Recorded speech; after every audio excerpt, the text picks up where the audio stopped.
Corría el año 2001, encontrándonos en los primeros años de la sexta generación de consolas, generación que nos daría tremendos juegazos como los primeros God of War, Resident Evil 4 y GTA San Andreas.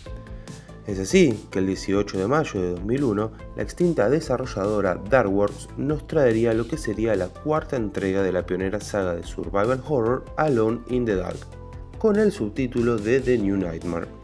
Un juego intergeneracional que veríamos en PlayStation 1, Dreamcast, PC, Game Boy y PlayStation 2. Si bien el juego no destacaría en lo técnico, ya que mantendría la clásica cámara fija con escenarios pre-renderizados y controles tipo tanque al estilo Resident Evil, nos brindaría una historia más que interesante donde encontraríamos una cultura americana con rituales misteriosos, una familia ligada a eventos trágicos y terroríficos y, como no podía faltar en esta saga, la eterna lucha entre la luz y la oscuridad. Hoy, en nuestra sección de Historia en Píxeles, nos sumergiremos en el lore de Alone in the Dark, The New Nightmare.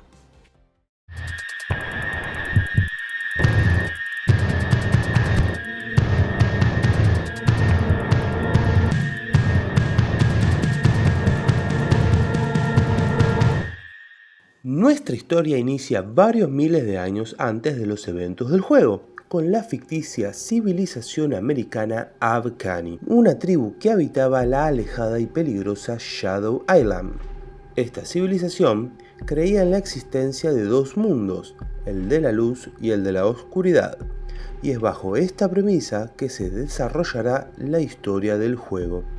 A su vez, la misteriosa isla que habitaban guardaba un secreto muy peligroso, que no era otro más que el de poseer en el interior de su complejo sistema de cavernas una puerta que conectaba al mundo de la oscuridad con el nuestro. Este mundo de tinieblas albergaba a miles de criaturas por demás extrañas y peligrosas. Es así que los Abkhanis tenían la responsabilidad de ser los guardianes de esta puerta y evitar que la oscuridad se libere en la tierra. Para lograr esto, dicha civilización contaba con la protección de diversas deidades de la luz al servicio de Hekaton Kiros, el dios de la luz que da vida. Sin embargo, con el pasar de los siglos, los Abkhanis fueron desapareciendo, quedando cada vez menos guardianes de esta puerta de la oscuridad. Volviendo ahora sí al año 2001, nos encontramos por un lado con el investigador Edward Kirby, quien se encuentra en la búsqueda de respuestas por el asesinato de su mejor amigo Charles Fisk, de quien se encontró el cadáver a orillas de la ya mencionada Shadow Island. Por el otro lado, la etnóloga Aline Cedrak decide visitar Shadow Island por dos razones. La primera es investigar unas antiguas tablillas Abkhanis y la segunda, mucho más personal, es descubrir si el antropólogo experto en la cultura Abkhani, Obed Morton, cuya familia es la actual dueña de la isla, es en realidad su padre. Las sospechas de Aline provienen de una foto de su madre junto al profesor Morton, que le llegó a sus manos misteriosamente. Tanto Edward como Aline, cada uno con sus propios intereses, terminan viajando en el mismo avión hacia la isla.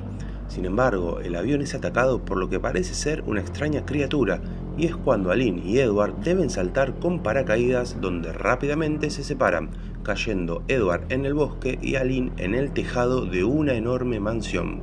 Desde este punto nosotros, los jugadores, tomamos el control de uno de los dos personajes. A lo largo de la aventura, ambas rutas y tramas se conectan y complementan. En la ruta de Edward prevalece la acción, mientras que en la de Aline la resolución de puzzles. Desde mi punto de vista, recomiendo comenzar por la ruta de Edward. Volviendo a la historia, no he mencionado que detrás de la llegada de Edward y Aline a la isla se encontraba el ex agente del FBI Frederick Johnson, quien fue el responsable de enviarle a Aline la foto de Obed Morton con su madre, foto que estaba trucada y que a su vez proporcionó la información a Edward sobre la muerte de Fisk, quien se encontraba buscando las tablillas Abkhanis, cuya responsabilidad tomaría Edward mientras investiga la muerte de su amigo. Es así que a su vez Johnson trabaja para Christopher Lamb, el director de la Oficina 713, una agencia gubernamental encargada de investigaciones paranormales. Es este último quien está sumamente interesado en las tablillas y en las puertas que conectan al mundo de la luz con el de la oscuridad. Y sí, dije puertas en plural porque aparentemente estas se encuentran dispersadas en todo el mundo, siendo las de Shadow Island una de las tantas existentes.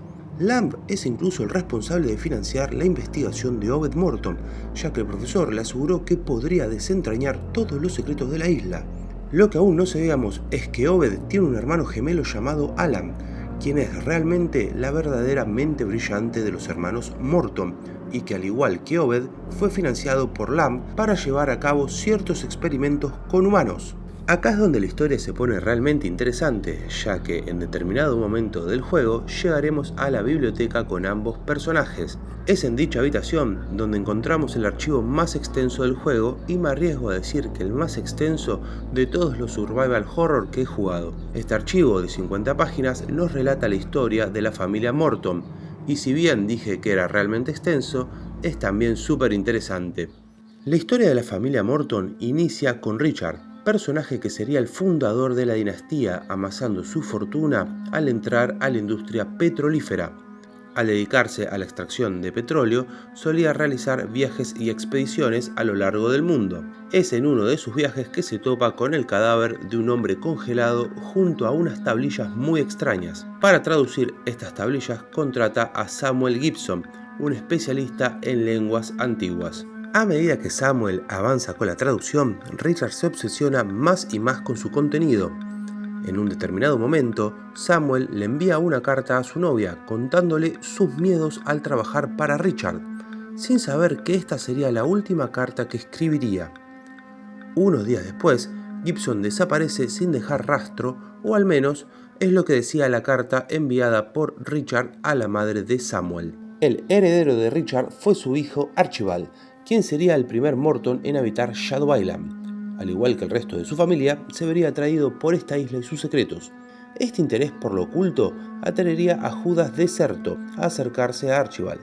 Deserto sería considerado un, y entre comillas, amigo de la familia, pero que ocultaba sus verdaderos intereses. Su objetivo no era otro más que obtener el poder y conocimiento de los Afghanis. Incluso luego de su muerte, su fantasma continuaba rondando la casa a través del mundo de los espejos, en donde fue atrapado su espíritu.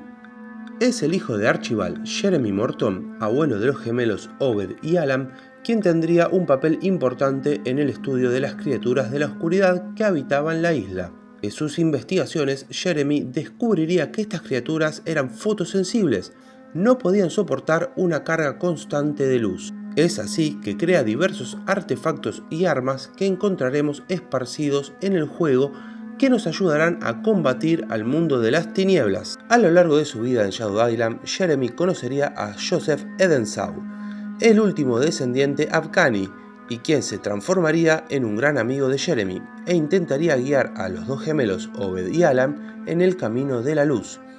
Edensaw sería enemigo declarado de Judas Deserto y el responsable de haber sellado su alma en los espejos. Jeremy tuvo un hijo, Howard Morton, padre de los gemelos. A diferencia de la mayoría de los integrantes de la familia, Howard temía realmente al mundo de las tinieblas. Intentó por todos los medios alejarse de la isla junto a su esposa Lucy y sus hijos. Incluso le insistía a Alan que dejara sus experimentos con las criaturas de la oscuridad. En un arrebato de locura, Alan asesina a su padre y termina experimentando con él, al punto de transformarlo en un monstruo incontrolable, que nos perseguirá sin descanso al mejor estilo Némesis durante la ruta de Alim. Finalmente, los actuales dueños de la isla serían los hermanos gemelos. Mientras Alan avanza sobre sus investigaciones en el campo científico, Obed utiliza sus descubrimientos para el desarrollo de sus propios estudios, resultando ser él quien se lleve los reconocimientos por las investigaciones de su hermano. Aunque esto no agrada del todo a Alan, este lo permite siempre y cuando no revele los secretos de Shadow Island. A pesar de esto, y cansado de la vida trágica en la isla y con el fuerte deseo de escapar de allí, Obed termina contactando con Christopher Lamb, y es a partir de aquí que este último comienza a financiar las investigaciones de ambos hermanos. Por supuesto, esto no agradó en un principio a Alan, que comenzó a desconfiar de su hermano. La desconfianza termina llegando a tal punto que, al igual que sucedió con su padre, Alan experimenta con Obed, transformándolo en un monstruo de las tinieblas, mientras él se prepara para abrir la puerta que conecta nuestro mundo con el de las sombras. Es a partir de este punto que volvemos a la historia de Edward y Alim, ambos decididos a enfrentar y detener a Alan con la ayuda del anciano Edensaw. A pesar de los esfuerzos de los protagonistas, Alan termina golpeando al viejo Abkhani y abriendo la puerta que conecta ambos mundos, entrando al de las tinieblas. Edward y Alim no se quedan atrás y persiguen al científico a través del mundo de la oscuridad. Alan es interceptado por su monstruoso hermano Obed, arrojándose ambos a un pozo donde Alan es convertido en un no muerto. Para este entonces, y cada uno por su lado, Edward enfrenta a Alan y Alim a Obed, pero ambos hermanos terminan siendo derrotados por los protagonistas. Para finalizar la historia de The New Nightmare, Frederick Johnson llega junto a un helicóptero a rescatar a ambos protagonistas, y es en este momento que Alim golpea al ex agente por haberla engañado con la foto de Obed y su madre.